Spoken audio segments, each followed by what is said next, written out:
muiste läinud üks mees metsa puid raiuma. Tulnud kase juurde, tahtnud kaske maha raiuda ja kass kirvest nähes aga haledasti vastu paluma. Jäta mind elama, ma olen alles noor ja hulk lapsi mul taga, kes minu surma pärast nutaksid. Mees kuulnud tema palumist ja läinud tamme juurde, tahtnud tamme maha raiuda. Tamm hakanud kirvest nähes haledasti vastu paluma.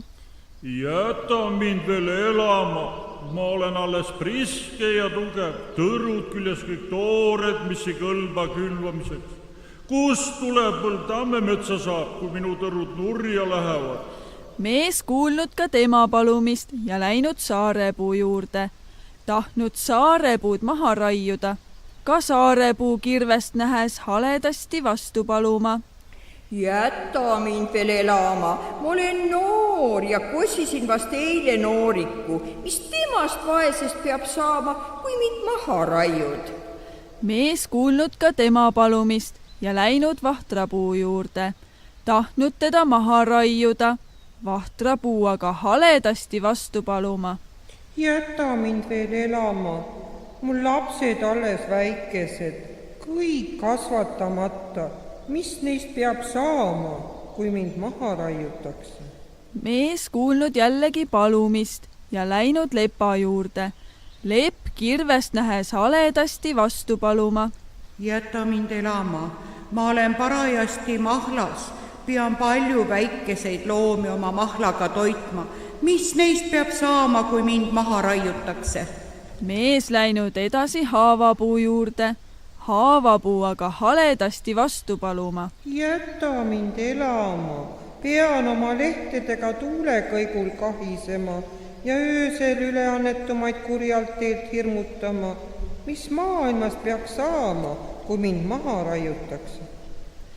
Mees võtnud ka tema palumist kuulda ja läinud toominga juurde. Toomingas kirvest nähes haledasti vastu paluma. Jäta mind elama, ma olen alles õitsev ja pean künnilinnule varju andma, et ta minu okste peal laulaks, kus rahvas veel nii kaunist linnulaulu kuuleks, kui linnud minu maharaiumise pärast meie maalt ära põgeneksid. Mees kuulnud temagi palvet ja läinud pihlaka juurde, tahtnud pihlakat maha raiuda, aga ka pihlakas haledasti vastu paluma. Jäta mind elama, olen parajasti õilmes, kus siis marjakobarad peaksid kasvama, mis sügisel ja talvel lindudele toitu annavad. Mis teist vaestest saab, kui mind maha raiutakse? Mees kuulnud temagi palumist ja jäänud mõtlema. Kui lehtpuudest midagi loota ei ole, tahan okaspuudega õnne minna katsuma. Ta läinud nüüd kuuse juurde ja tahtnud kuuske maha raiuda. Kuuskaga kirvest nähes kohe haledasti vastu paluma. Jäta mind elama, ma olen alles noor ja tugev, pean sugu kasvatama, suvel ja talvel rahvale iluks haljendama. Mees läinud männi juurde, mänd paluma. Ma olen alles noor ja tugev, pean kuusega seltsis ühtepuhku haljendama. Kahju oleks, kui mind maha raiutakse. Mees läinud kadaka juurde, kadakaski paluma. Jäta mind elama, ma olen kõige suurem metsavarandus ja õnnetooja kõigile, sest et mind 99 tõve vastu võib tarvitada. Mis inimestest ja elajatest peab saama, kui mind maha raiutakse? Mees istub mätta otsa ja hakkab mõtlema. Lugu näib imelikum kui ime. Igal pool on oma keel suus ja palumise sõnad keele peal, mis ka hukkamise vastu seisab. Mis ma pean tegema, kui kuskilt enam pood ei leia, mis ennast vaikselt laseks maha raiuda? Minu süda ei jõua nende palumistele vastu seista. Kui mul naiskodu ei oleks, läheksin tühja käega koju. Seal astus metsa paksust üks pika halli habemega vanamees. Kasetohus särk ja kuusetohust kuub seljas, mehe ette ja küsis. Miks sa, vennike, nii nukral meelel künka otsas istud? kas sulle keegi pahandust on teinud? miks ma nukker ei peaks olema? Võtsin hommikul kirve kätte, läksin metsa, tahtsin sealt tarbepuud raiuda ja koju viia. Aga vaata imet, ühe korraga leian kõik metsa elavalt, kus igal pool on oma meel peas ja keel suus. Mis ka vastu oskab paluda? Minu südames ei ole ühtegi verepiiskamist nende palumisele ujooks vastu seista. Saagu minust, mis saab, aga mina ei raatse elusaid puidu hukka minna. Ma tänan sind, külamees, et sa minu laste palumiste vastu oma kõrvu ei ole lukku pannud. Sellest heldusest ei pea sulle kahju tulema. Ma tahan sulle selle eest tasu anda ja hoolt kanda, et sul edaspidi millestki ei pea puudus olema. Minu laste valamata verepiisad peavad sulle õnneks saama. Mitte üksnes tarbepuude poolest ei pea sul iial puudust olema, vaid ka muude asjade läbi peab õnnistus sinu majasse astuma, nõnda et sul edaspidi suuremat vaeva ei ole, kui aga oma südame soovimised suuga avalikuks teha. Siiski pead sa ennast selle eest hoidma, et sinu soovimised ülekäte ei läheks. Ka oma naisele ja lastele tuleta meelde, et nad üleliigseid soovimisi peavad taltsutama. Muidu tuleks oodatud õnnest õnnetus. Võta see kuldsvitsake ja hoia teda kui oma hinge. Üteldes andis ta mehele paari vaksa pikkuse ja sukavarda jämeduse kuldvitsakese ja lisas õpetuseks. Tahad sa hoonet ehitada ehk midagi muud tarvilikku tööd teha, siis mine sipelga pesale, vibuta vitsakest 3 korda pesa poole, aga ära löö mitte pesasse. Muidu võiksid väikestele elukatele viga teha. Käsisipelgaid, mis nad peavad tegema, siis leiad sa teisel hommikul töö tehtud, nagu olid soovinud. Tahad sa toitu, siis käse pada, et ta sulle rooga valmistaks, mida sa himustad. Tahad sa magusat toidu kõrvale, siis näita kuldsvitsakest mesilastele ja käse nad tööle.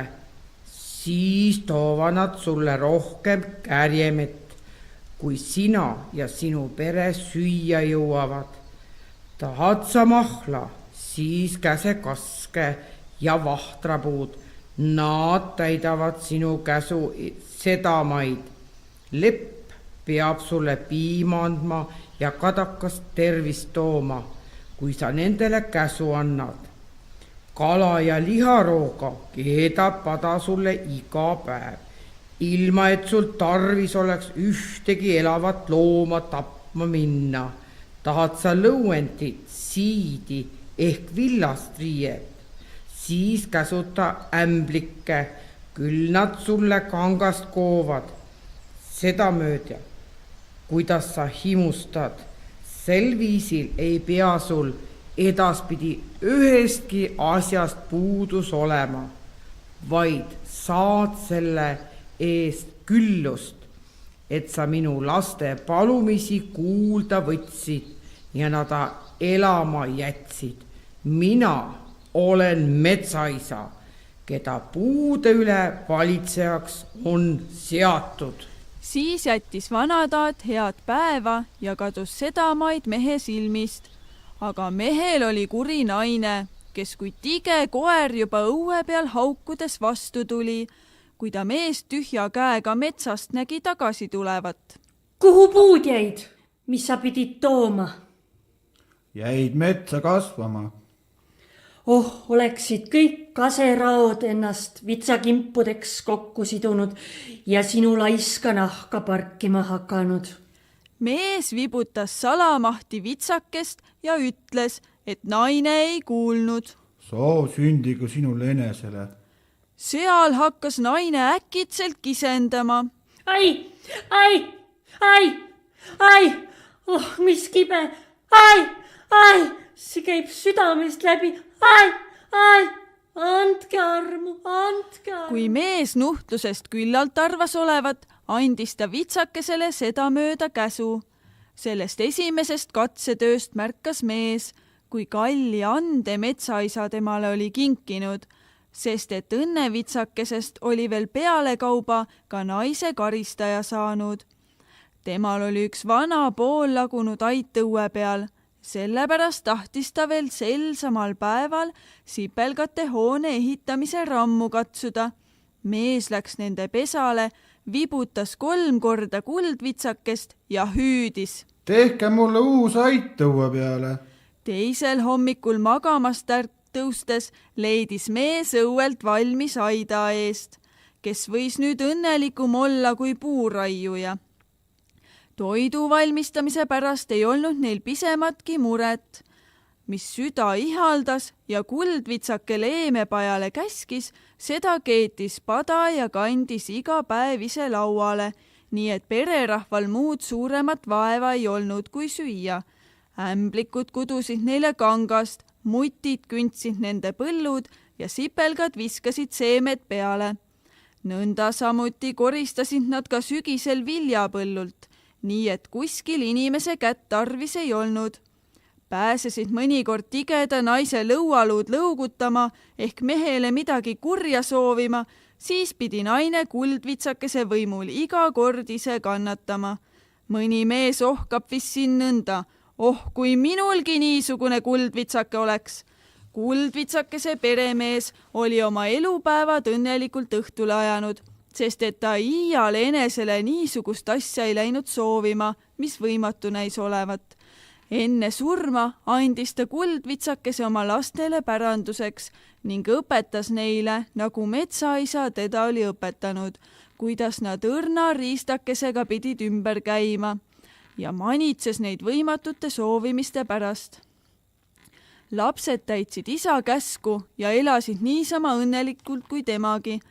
Hiljem juhtus, et 3. põlvel vitsake ühele mehele päranduseks sai, kes vanemate keelust lugu pidamata väga palju tühja soovis ja sellepärast kuldvitsakest ilmaaegu vaevas. Siiski ei tulnud tema soovimistest veel suuremat kahju, sest et soovitud asjad võimalikud olid. Ülemeelne mees ei leppinud aga sellega, vaid hakkas vitsarammu katsudes võimatuid asju soovima. Nõnda oli ta ühel päeval kuldvitsakest sundinud päikest taevast maha tooma, et ta päikese ligidal kord oma selga võiks soendada.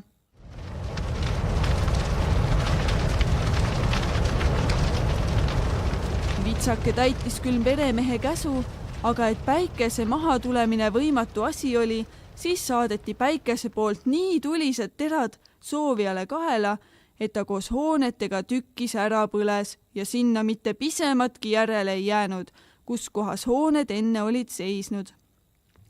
Kuhu aga õnnevitsakene oli jäänud või kust teda otsida sünniks, seda paika ei teadnud keegi nimetada ega sinna teed juhatada.